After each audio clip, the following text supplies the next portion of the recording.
Últimamente no paro de ver a todo el mundo quejándose de los demás, de cómo se comporta la gente o de lo que está pensando últimamente, de cómo todo el mundo juzga todo. En definitiva, de la cantidad de odio que hay hoy en día. Me estoy dando cuenta de que últimamente es la emoción que más se está contagiando entre todos nosotros, por desgracia.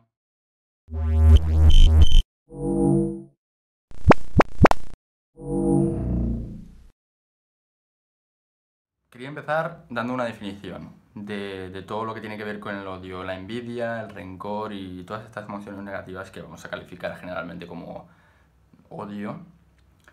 Porque al fin y al cabo hay diferentes definiciones de odio, no vamos a entrar ahora en eso, pero para darle un sentido más pragmático, vamos a llamar odio a todo aquello que implique el hecho de desear, consciente o inconscientemente, algo malo para una cierta persona o una cierta agrupación de personas, una clase, da igual. Entonces, para empezar a trabajar con este concepto, es importante que entendamos que todo lo que tiene que ver con el odio proviene desde mi punto de vista de una falta de empatía, una ignorancia emocional, un desconocimiento del por qué la gente hace lo que hace. Porque al fin y al cabo la empatía es eso. Mucha gente dice, para empatizar tienes que ponerte en los zapatos de la otra persona, ¿no? Ponerte, vivir bajo su propia piel o cosas así, pero esto suena como un poco muy abstracto, ¿no? Cuando yo lo escuché no tenía exactamente una buena idea sobre qué es lo que debía hacer exactamente para empatizar. Entonces vamos a entender el concepto de empatizar como el momento en el que tú entiendes que si tú hubieras tenido los mismos genes que aquella persona que odias, hubieras vivido las mismas situaciones que esa persona, bajo las mismas circunstancias en las que esa persona las vivió y tuvieras las mismas experiencias que esta persona ha tenido, actuarías exactamente de la misma manera que esta persona lo hace y pensarías y sentirías como ella. Por lo tanto, en el momento en el que empatizas de verdad, no es que tengas que esforzarte por no odiar a la otra persona, es que sería imposible que la odiases. Porque aún recuerdo una frase el libro del juego de Ender, que dice así, dice que en el momento en el que conozco lo suficiente a mi enemigo como para vencerlo, también lo amo. Y es muy cierto, es totalmente cierto, porque es como si te odiases a ti mismo. Es bastante difícil odiar tu persona entendiendo que si haces lo que haces y piensas como lo haces, es debido a que tienes tus propias razones. Igual que todo el mundo, porque si te paras a pensarlo, todo el mundo hace lo que hace por una razón. Por varias razones, de hecho. Y cada persona tiene sus razones para hacer sus acciones. Y esas razones vienen por los genes, por la situación, por el entorno, por diferentes factores que quizás seguramente ni siquiera habrán dependido de ellos la mayoría. Entonces, con esto no quiero decir que seamos frutos o víctimas de nuestro entorno, ni mucho menos. Yo personalmente pienso que somos dueños de casi todo lo que hacemos con nuestras vidas. Pero sí que es importante que entendamos la importancia de este concepto, valga la redundancia.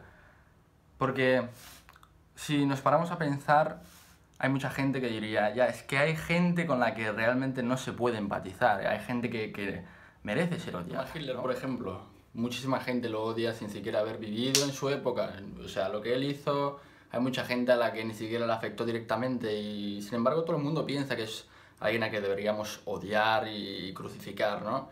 Pero poca gente, sin embargo, sabe la historia detrás del personaje que todos conocemos, ¿no? Hitler en su momento fue un niño también en su día, un niño al que concretamente le apasionaba la pintura e intentó presentarse a la escuela, ¿no? de arte en su momento y fue rechazado 2 veces. Más aparte de eso, Hitler tuvo muchísimos traumas a lo largo de su vida, perdió a sus padres cuando era joven y se tuvo que ir a un orfanato. Aparte, antes de perderlo, su relación con su padre, sobre todo, no era muy buena, por así decirlo. Y una serie de diferentes traumas que al fin y al cabo impactaron irremediablemente su futuro, y cuando después de ser rechazado, pues fue al ejército, y después de todos sus logros pues se convirtió en la persona que conocemos hoy, ¿no? Pero no solamente él, sino todos los asesinos en serie hoy en día, o la mayor parte de los criminales, tienen un pasado oscuro, ¿no? Casualmente, casi todos tienen eso en común. Y yo realmente pienso que es un factor muy importante que marca un antes y un después, e incluso un factor que influye en el por qué la gente comete estas acciones. Porque se ha hecho un estudio respecto a esto, donde se intentaba investigar qué es lo que definía la maldad en el ser humano. Y se descubrió en un estudio que se hizo en América, creo, con unos alumnos, donde se representaba una prisión, y unos alumnos hacían de carceleros y otros de prisioneros. Y no duró apenas una semana el estudio, porque varios de ellos acabaron con traumas, como sobredosis, ¿no? Emocional, o bueno, eso no es relevante. Lo relevante es que se demostró con este estudio que gente normal, gente buena, gente sana, que es catalogada como una persona media, acabó haciendo acciones que nosotros catalogamos como criminales o muy crueles, simplemente por la situación en la que se vieron, o por adaptarse, o todo fruto de el entorno. Por lo tanto, se concluyó que el ser humano no es malo por naturaleza. La influencia de los genes es demasiado mínima como para definir si una persona es mala o no, sino que se concluyó que el mayor impacto, ¿no? El mayor factor que puede definir si una persona es mala o no, pues es el entorno y cómo la vida le trata, ¿no? Por así decirlo. De todos modos, no, ya os he dicho, no soy muy partidario de dejar que la vida te trate y te guíe, sino de cómo influyes tú en tu vida y qué parte tomas en ella. Pero sí que es importante a la hora de entender a los demás, y entender que si alguien hace algo malo, o te hace algo malo a ti, o te hace daño o cualquier cosa, no es para que te lo tomes a lo personal, es porque cada persona tiene sus propias razones y tú eres el que decide cómo se lo interpreta. De nuevo, quiero recalcar que esto no justifica, no sirve para justificar los malos hechos de los demás. No, lo malo tiene que ser castigado, o al menos no fomentado, desde luego. Y Hitler, por ejemplo, lo que hizo estuvo mal, y por supuesto, sí. Pero en el momento en el que tú dejas de odiar, no es algo que haces por la otra persona, es algo que haces por ti. Estás perdonando y estás dejando de odiar, estás amando a los demás por ti, por tu crecimiento. Ahora que hemos entendido por qué no nos conviene odiar a los demás, porque, o sea, si odias a una persona es porque no empatizas con ella, ya lo hemos dicho antes, y es muy fácil. Si te cuesta empatizar pese a todo, imagínate que es tu hijo, un familiar, tu padre, una persona con la que hayas pasado mucho tiempo, y le tengas mucho aprecio, mucho cariño, y lo conozcas bien. ¿Por qué piensas que tantas madres de asesinos, por ejemplo, pese a saber lo que han hecho sus hijos, les siguen defendiendo y siguen queriéndoles como siempre? Pues porque les conocen de toda la vida, y entienden por qué se comportan como lo hacen, y no les juzgan hacia mal, porque lo entienden, porque empatizan con ello. Y ya hemos definido antes lo que es la empatía. Entonces, si pese a todo te cuesta empatizar, imagínate que es tu hijo. Imagínate qué harías si esta persona que odio fuera mi hijo. ¿Podría odiarlo igual? Y entendería por qué hace lo que hace y por qué se comporta como se comporta. No podrías odiarlo. Intenta practicar eso. A partir de hoy, pregúntate por qué las personas que no te gustan hacen lo que hacen. ¿Qué les ha llevado a comportarse como lo hacen, o pensar o sentir como lo hacen? Una vez hemos acabado esto, de entenderlo, quiero empezar a explicarte por qué te conviene amar a los demás. No solamente no odiarlos, sino amarlos.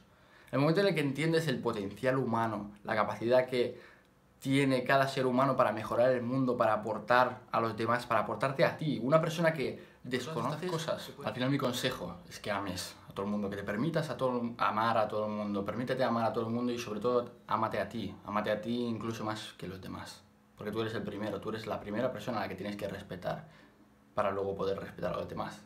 Entonces, el momento en el que ya sabes cómo amar a los demás, verás cómo tu vida inevitablemente empieza a mejorar en todos sus aspectos, sobre todo en el de las dinámicas sociales, porque te estás abriendo puertas tú solo, es como quitarte las barreras de repente.